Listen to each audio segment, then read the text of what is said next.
Welcome to our channel. Today we how to update Gnosis Safe transaction confirmations process step by step clearly. To update the Gnosis Safe transaction confirmations process, begin by opening your Gnosis Safe application or website. Log in using your secure credentials. Once logged in, navigate to the Settings section, usually found on the left sidebar or in the top menu. In the Settings menu, look for the Transaction Confirmation options.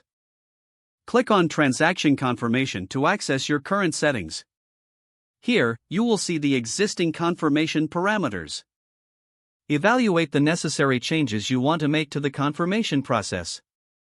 Adjust the required number of confirmations if needed. To add or remove signers, find the section dedicated to managing signers.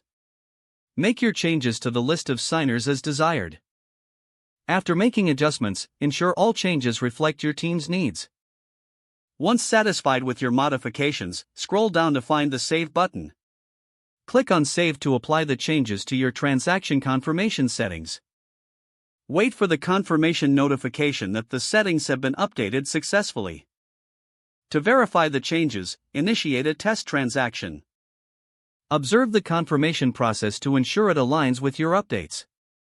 If everything is functioning as expected, your Gnosis Safe transaction confirmations process is now updated.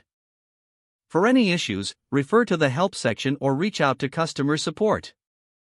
If the page does not load, refresh the browser or try again in a private or incognito window.